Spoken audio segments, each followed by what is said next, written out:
Robert Doucette. Doucette. I was going to say Doucette. Well, I served in the United States Air Force for 6 years during the Reagan days, from 1982 to, well, actually almost 1982 to 1989. And I can tell you from my experience, you know, that those were the best Cold War days I think we could have ever had. Reagan was, although he was never a politician, he was probably one of the best politicians that we, you know, even compare a lot of people to today. I was in the command and control field.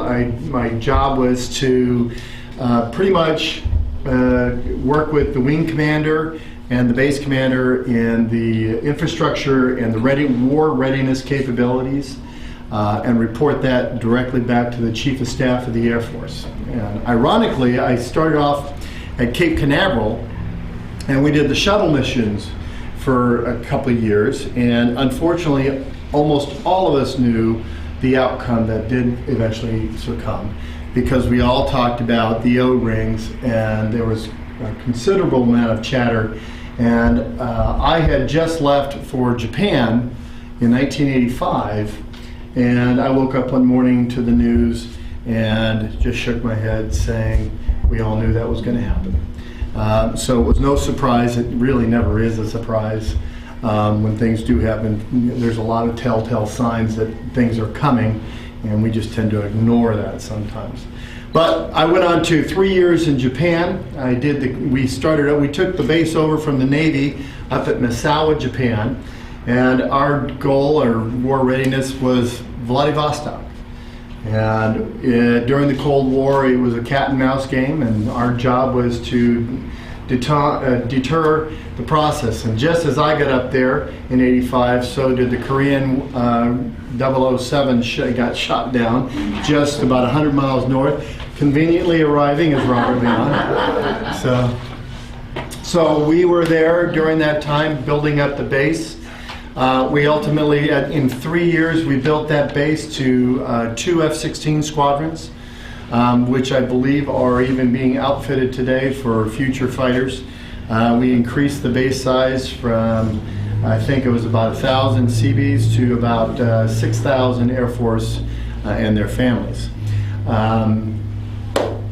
My boss at that time was then Colonel Mike Ryan, who went on to be General Mike Ryan, the Chief of Staff of the Air Force. And so Mike, I got to know him in a very good way, and him and Colonel, then now General, and these guys went on to do bigger and greater better things.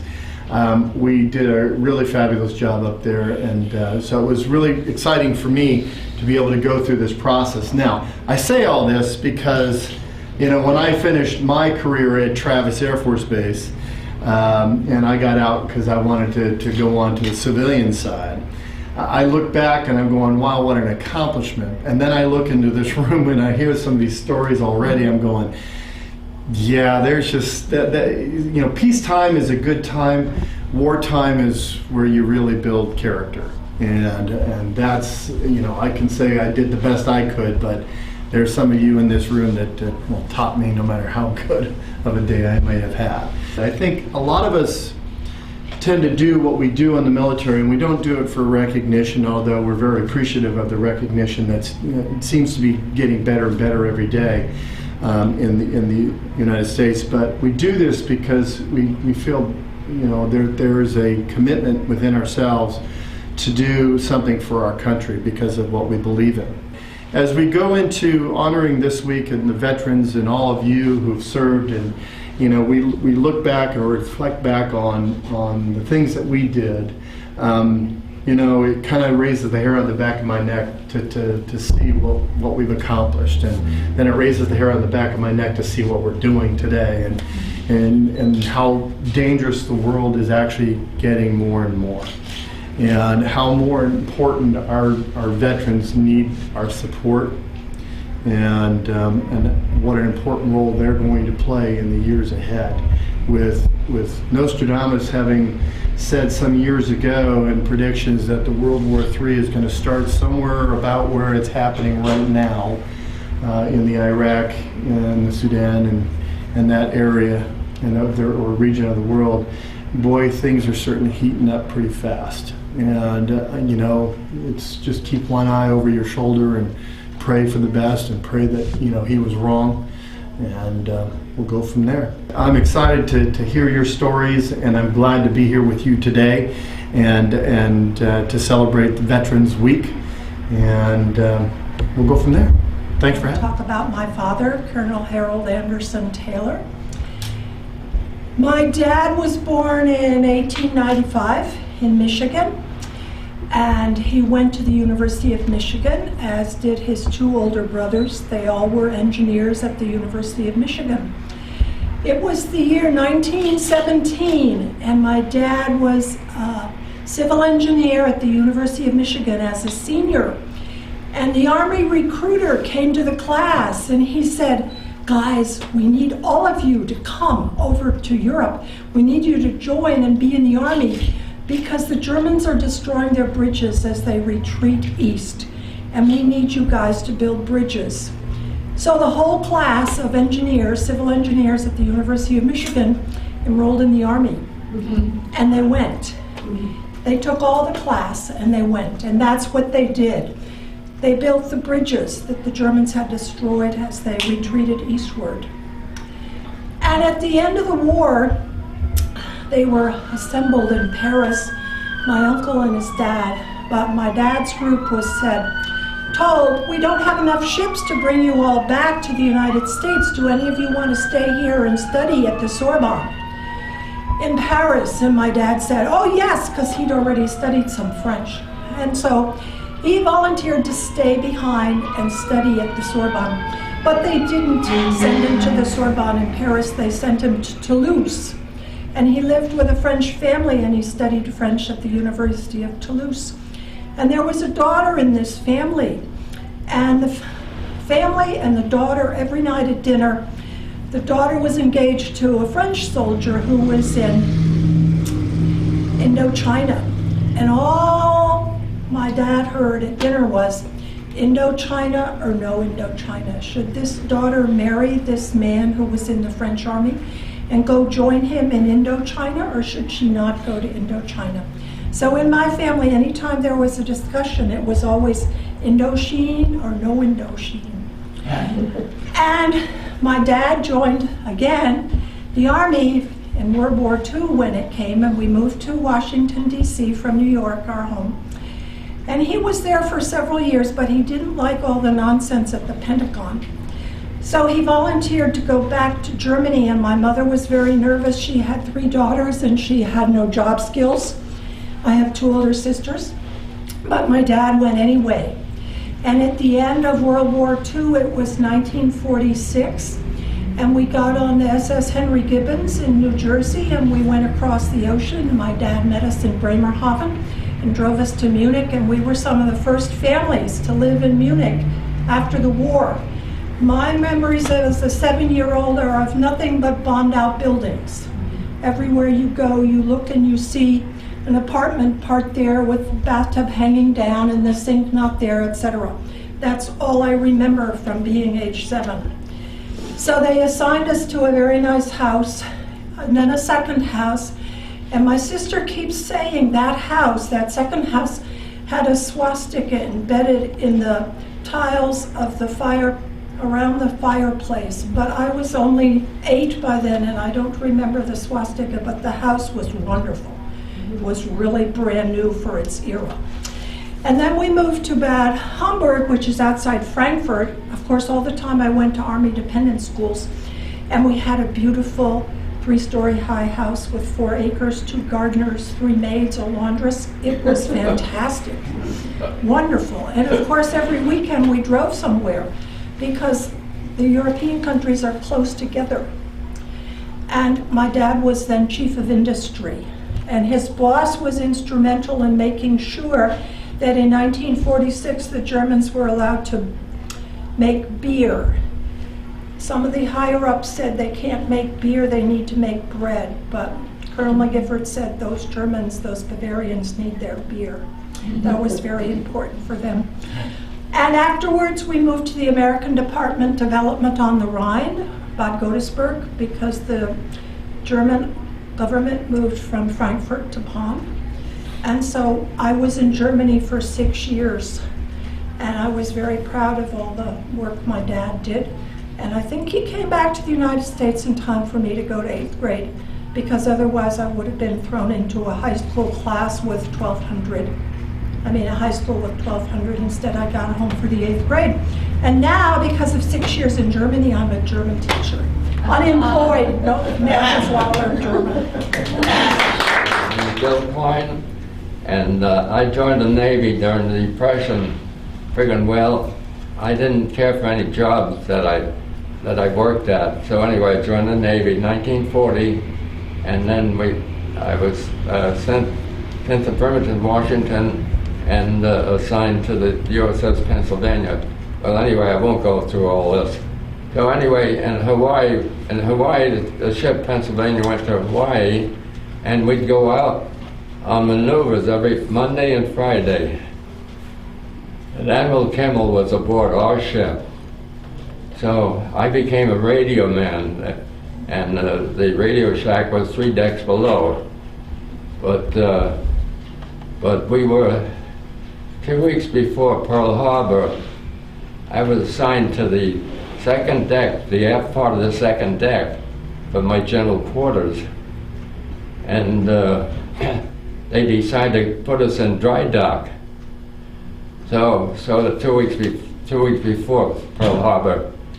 So by their putting us in, and then there's a fellow, I get the World War II magazine, and I found out this fellow didn't feel safe down in the 3 decks below the radio room, so he asked he asked to transfer and took my general quarters to the second deck aft, see. And that's where the bomb hit. So 27 people lost their life, and he was severely injured. And what saved our life, they decided, Admiral Kimmel, they decided that would take our ship and put it in dry dock with 2 other ships. And you can... Wait a minute. This one. So this one here.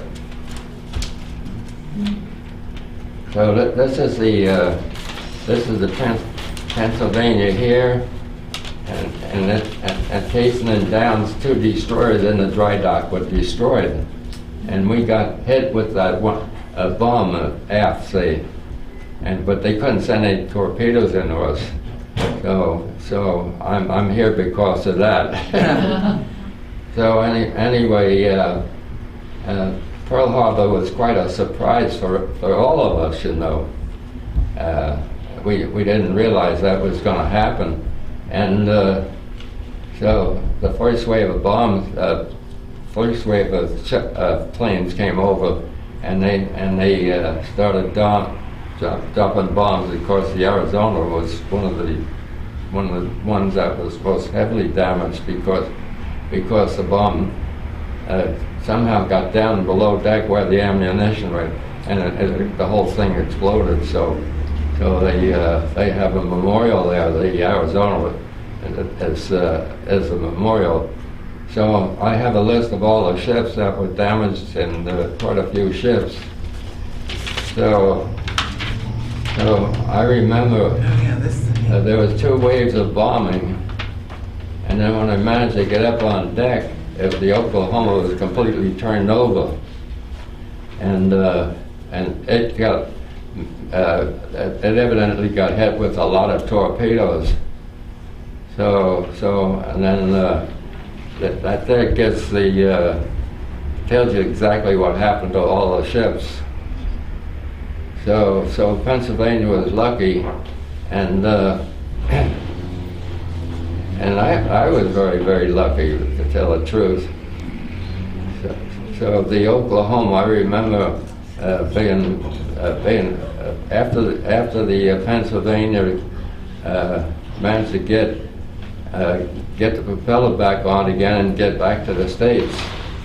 They started modernizing it and got some anti-aircraft guns, 20 millimeter and 40 millimeter, and And this is what we needed, because to shoot the planes down 50 caliber just wouldn't do the job, and that's all we had was World War II weapons, see, to shoot them down, and the big gun couldn't shoot them down with that, and they fired their 5-inch guns and mounted down some planes, but not too many.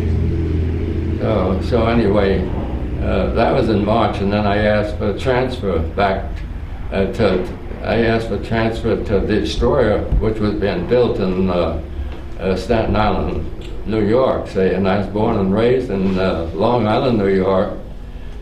So that gave me the opportunity to see my parents while it was being constructed. But anyway,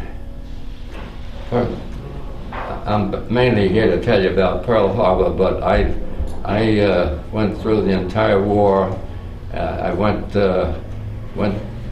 We spent 8 months up the Aleutians, and it was nothing but storms and patrolling, because the Japanese had landed in Attu and one of the other islands, and we were patrolling there. And after a while, the safety railings were washed off onto the destroyer. So anyway, we were patrolling near Russia, Komodorsky Islands, and we managed to see the Japanese ships were evidently they were leaving the islands, and they had a troop ship there and other ships.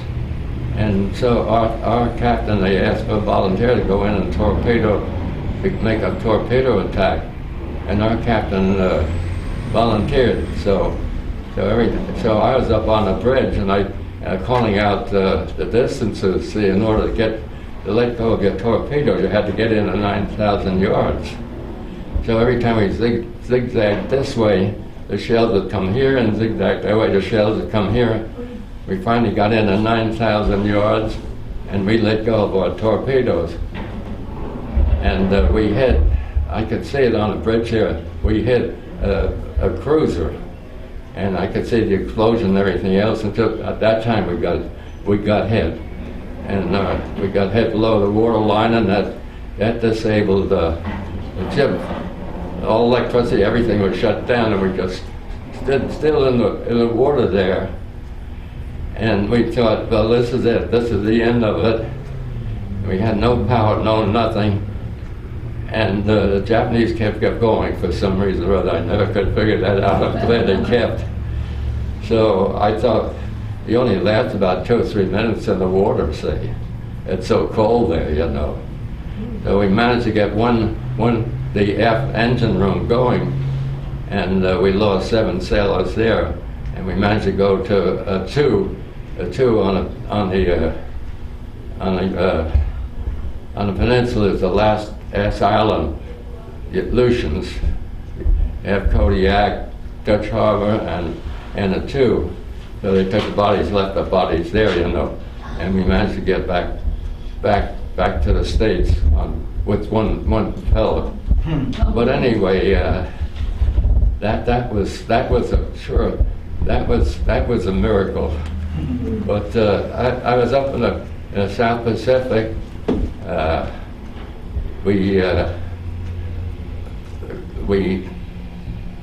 trying to think of the name.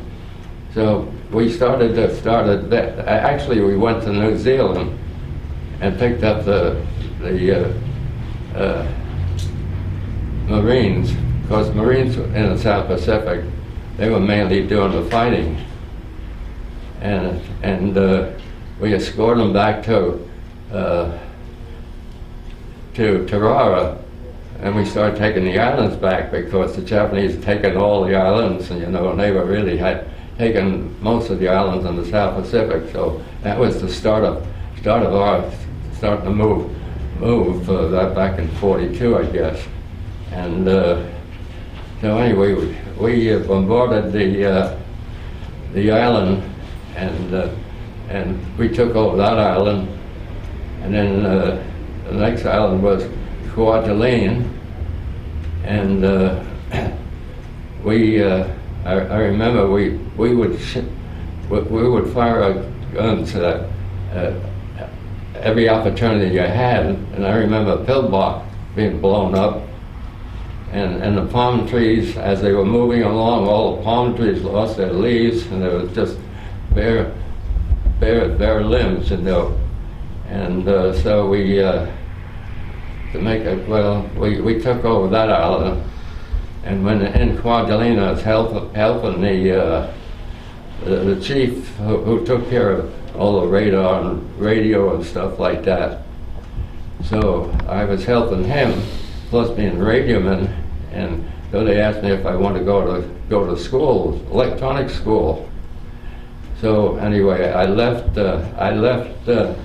So I got aboard another ship, you know, and started heading back to the States. And then when we got in Honolulu, Pearl Harbor, I noticed the Oklahoma, they had just raised the Oklahoma, and one side of the Oklahoma was just blown open.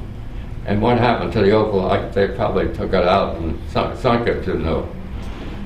So anyway, so I finished up my, well, it was good. I managed to go to electronics school, and that was a 9-month course. First in Chicago, and then in the Treasure Island. And soon after, while I was in school, the war was over. But I've been lucky. So, yeah, and yeah. And so I got a good education, because the radioman, once you had the service, who cares about you being radioman, but being an electronics technician, see, I went to the telephone company, and they wanted to know what I did. I said, well, I was an electronic technician. They said, you want to go to work tomorrow? So anyway, I worked with AT&T and retired from AT&T. So it's a good life, and it was a miracle what some of the things that happened, you know. So and here I am here. It's beautiful here.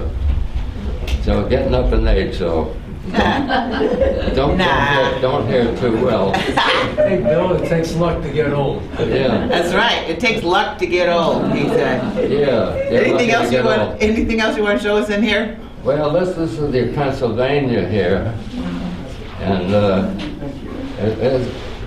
it was built before World War I, believe it or not. And a lot of the battleships were built before World War I, and they modernized it, you know. And it was a big ship. It had about 3,000 sailors aboard it, but I liked the destroyer. We had about 350 sailors. I liked that better. So after March, after Pearl Harbor, I was on 2 different destroyers, and I preferred that. And I came out real fine in the Navy, and real fine with AT&T, so I haven't a complaint in the world. Well, thank you.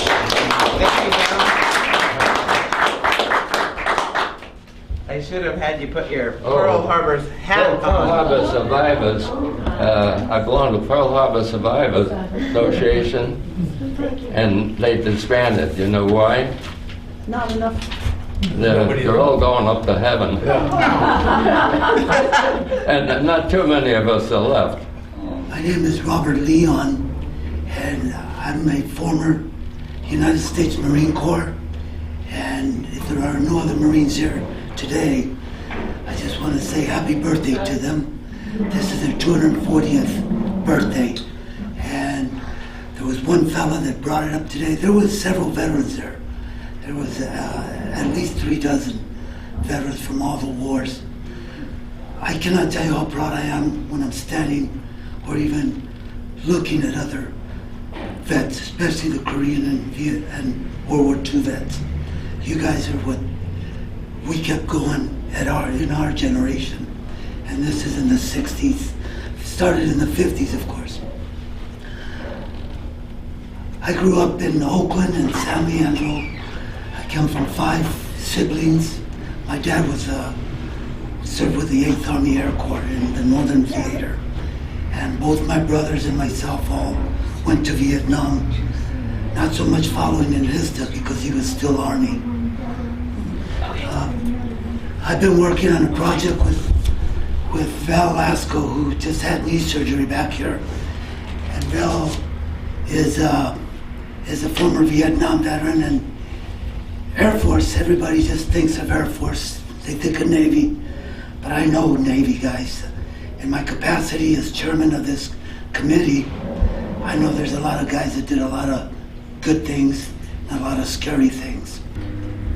In 2009, we started this project where the CSD, Board of Directors, we asked them to help us create a memorial for the Air Force, for the Navy, for the Marine Corps, for the Coast Guard, all the veterans. We wanted to make it an educational center for kids so that they'll never forget the Korean vets, the World War II vets, Vietnam. We were thinking a lot, just like you guys were thinking about us. We were thinking about the Afghanistan, Iraq, Desert Storm, all these men and women who have been serving. This is called the 100-Year Journey at Promontory Park, where school buses, our dream, school buses will come and the kids will take a walk through the 100-year journey, starting at World War II, where we'll have names, we'll have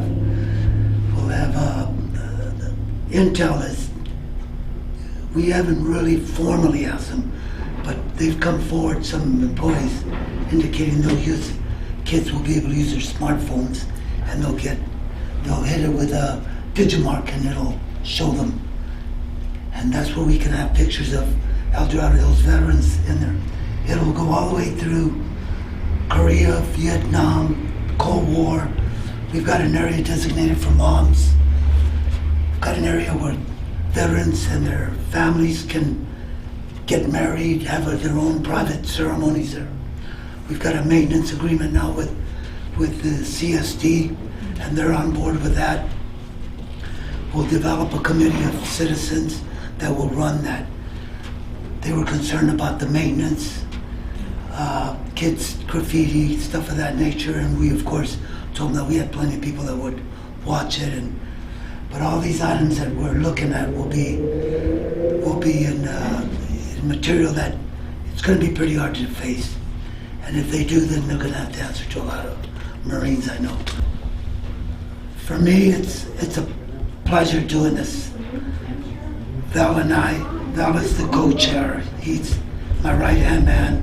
Kathy Withrow, who works for Brian Veerkamp, who used to be the fire chief here.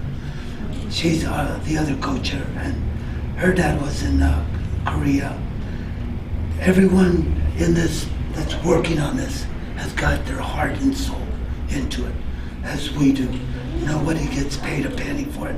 We all donate all our time. I'm hoping that it's done before I die. That's how. We don't know what's going on right now with Agent Orange. That's what's wrong with my throat, is I have a hole in my vocal cord because of that stuff that we used to run out there. They told us it was mosquito repellent. So my buddies and I would take our shirts off when the C-130s came by and they sprayed us. Because you had to put that stuff on every night. Good. Thank you for having this function on the birthday of my friends. That's right, it's the Marine's birthday. 240th year. That's right. Thank you, Robert. Thanks for all your... My name is Val Lasco. I lived here in Dorado Hills for 27 years, and I've really seen it grow a lot. Robert mentioned the presentation of the park. The park is not for me, it's not for the veterans, it's for these young people who are growing up. It's for the people who need to know why they can drive on the street out here, walk into Rayleigh's without being afraid. And that's who it's really for, to educate those people. Information that we have today is that the tweens, that's before they're teenagers, are on a screen or a cell phone as much as 5 hours a day. I'm not sure what kind of information they're getting. Teenagers, it goes to about 5.5 hours a day that they're on the screen. So they need to learn what's in a park like this. And I say it's not, the park is not for me, it's for everyone, because I don't care who you are, whether you're a war protester or a veteran, you've got somebody in your background that was a veteran or somebody who helped keep this country free. That's very important. I'll tell you a few things that are really some odd facts. Hey, it's Ellen, right? Yes. Ellen mentioned German beer. Does everyone know who Adolf Coors is? Well, Coors beer. Coors beer, okay. He was, not him in particular, but his company was very important in the Vietnam War.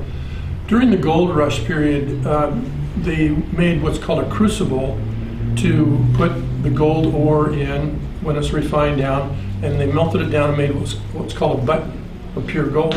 What they were finding was that these crucibles would shatter when they cooled down. They wouldn't stay together. So a chemist at Coors Brewery in Golden, Colorado, put a mixture of boron and some other chemicals together with the clay that made the crucibles. They found out they were extremely strong. They would not be broken. Anyway, make a long story short, that's what our chest protectors, our armored seats, and everything was made from. The same formula that Coors Brewery came up with for the armored plating seats. In the helicopter, we had wings that came up on the sides of us. We called them chicken wings. Then we had a chest protector on here, which we called a chicken plate. Then you had a helmet on. One visor was clear, the other one was shady for sunny days. Hardly ever used the shady one, so it was always sunny. Now actually we had to see through the clouds and rain and whatever.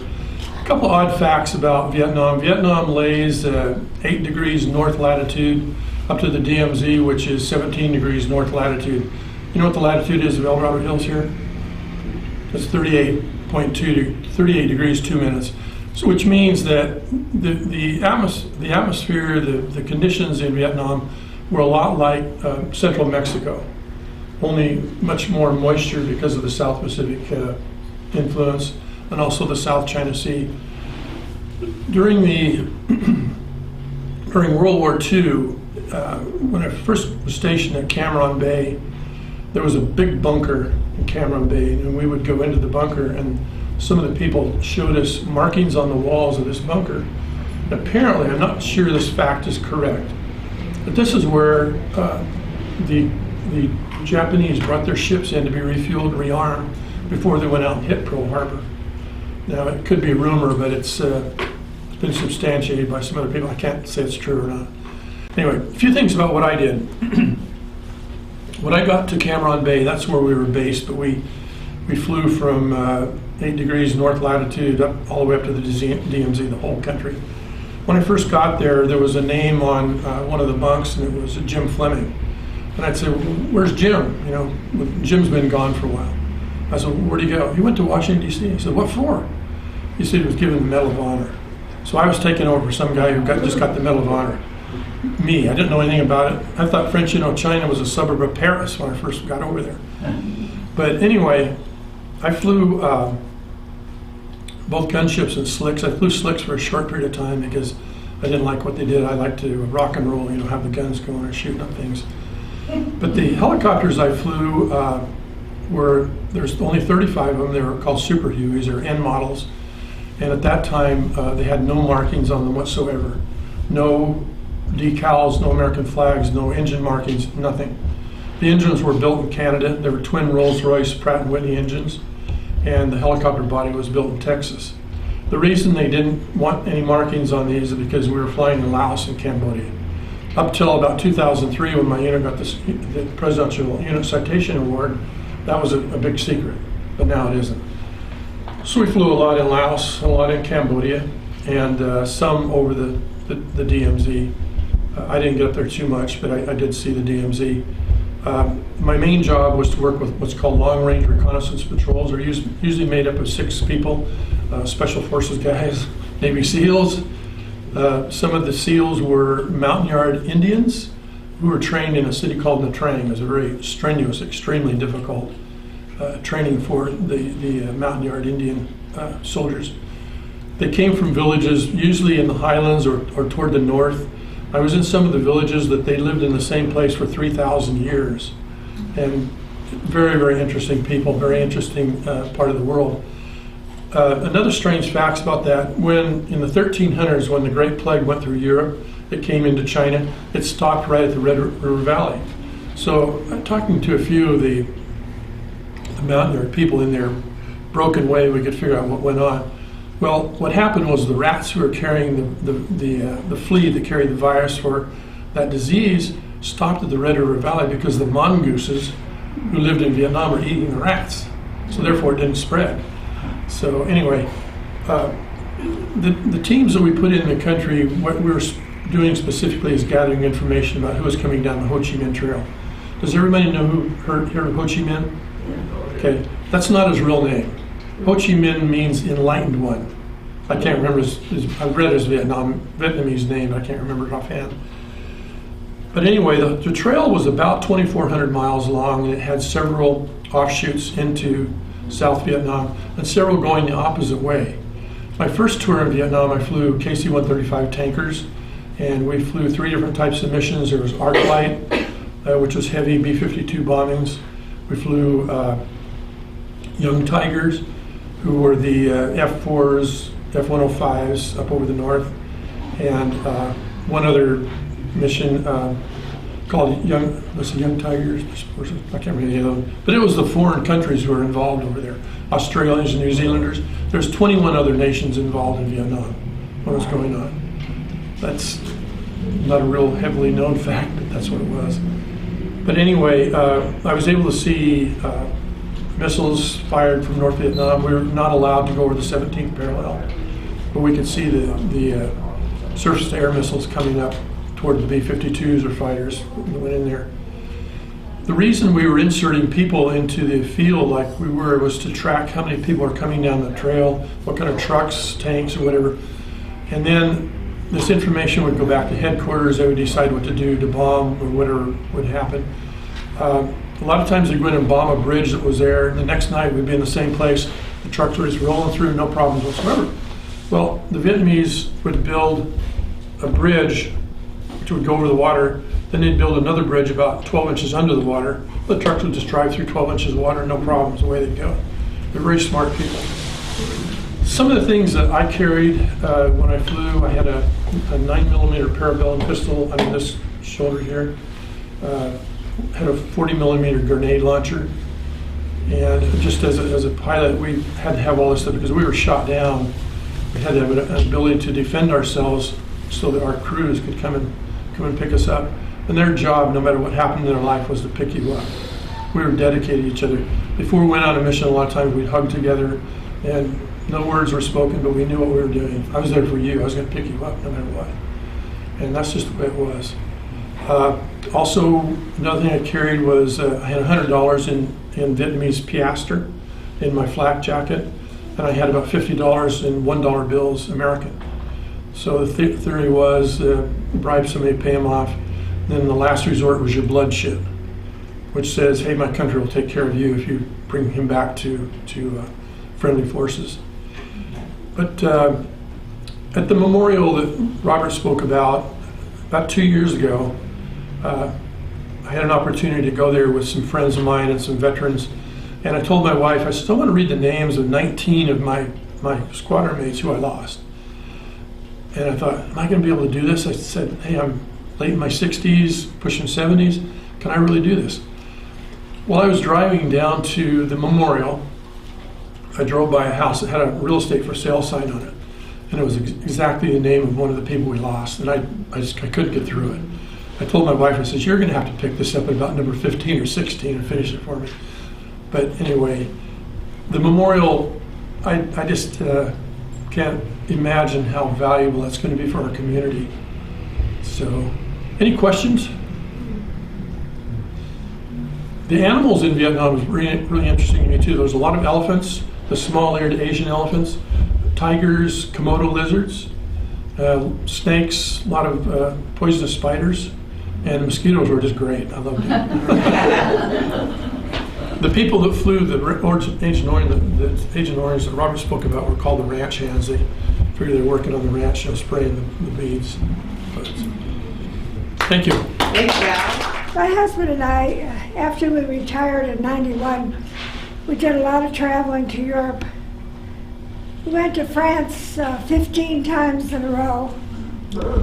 And we always spent 1 week out in the countryside visiting war memorials and battlefields and stuff like that. So it's somewhere down the line, the French Army brought a group of World War I veterans to France. And they were showing them around, and one thing they didn't want to do. They wanted to go to a battlefield. And so they asked the American Legion. Post number 1 happens to be in Paris. And they asked them if they knew anyone who knew where battlefields were. And Herman was there, and he knows them all.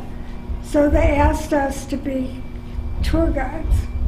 And there were 2 busloads of World War I veterans with their own doctor and with a bunch of help that came along with them, which was great. But anyway, we did go to a battlefield. I forgot the name of it now.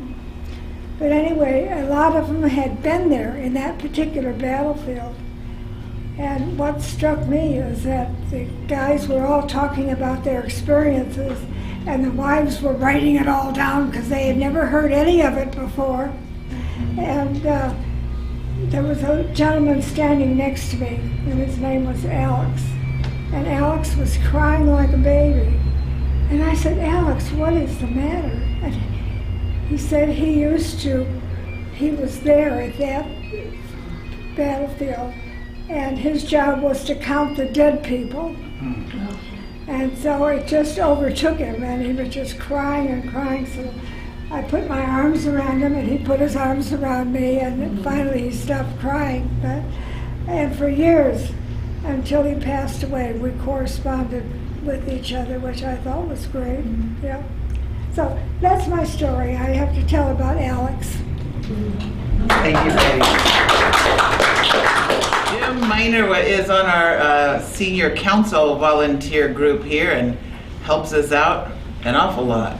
My part of the war was insignificant compared to others. So let's start back at December 7th, 1941. Day in Sacramento Valley, very much like this. My brother and I and a couple other kids have been out in the country shooting rabbits, clods, oak balls. Came back to town, stopped at the service station for a nickel Coke, and they told us Pearl Harbor had been bombed. Where's Pearl Harbor? So went home and told the folks. They turned on the radio and it was true. We were unprepared for the war. We'd started the draft about a year and a half before, but industrial-wise, we had not up to gear. President Roosevelt then hired the President of General Motors, who he hated, to organize industry in the United States for the war. And he did a fine job. As of January 1st, 1942, no automobiles were made. Everything was for the war effort. Rationing. We were allowed, unless you had priorities, 4 gallons of gasoline a week. That would not go far. But back then, every neighborhood had a grocery store, a drugstore, cleaners. You'd walk 2 or 3 blocks and take care of all your needs, not drive to the shopping center. We had drives for scrap iron, scrap rubber, waste paper, all to go to the war effort. We had ration books. You got so many points, 1 or 2 pair of shoes a year. Because of fear of invasion of California, the California Home Guard was organized. My father had been a lieutenant in the infantry in the First War, so he was commanding officer of the Home Guard in the little town of Lincoln. We had a bunch of maybe 20 people, and we had guards out at all the railroad crossings, over streets, over creeks, and didn't have any guns or ammunition. And I was the messenger boy with my bicycle, go from one to the other. They also had aircraft listening points or visual points. We didn't have radar. So we had these 20, 25-foot towers that people were in. And they were communicating with McClellan Field, identifying any aircraft that came by. So, different times. This rationing was really something, and a lot of black market. Local farmer would kill the beef and then sell it without the ration points. Bad, but it was food, and everybody had a victory garden. You grew tomatoes, carrots, pole beans, whatever. And, interesting times. I joined the Navy March 1st, 1945, just before I turned 18. The Marines wouldn't take me because my feet were too big. They couldn't fit me with combat boots. The Air Force didn't want me because I was too tall. I was 6'2" and all of 150 pounds. I didn't want to join the Army because they were sleeping in foxholes in Germany with the snow. So the Navy would take anybody that was warm. I'd look with one ear. If you couldn't see daylight, you were in. War was over August 31st. My first deployment was sea duty was November of 45. So I escaped any battle. I see, you can have that, I don't want it. First ship, we took 1,800 Marines over to northern China. Right out of boot camp, absolutely wild. There was virtually no controlling these young Marines.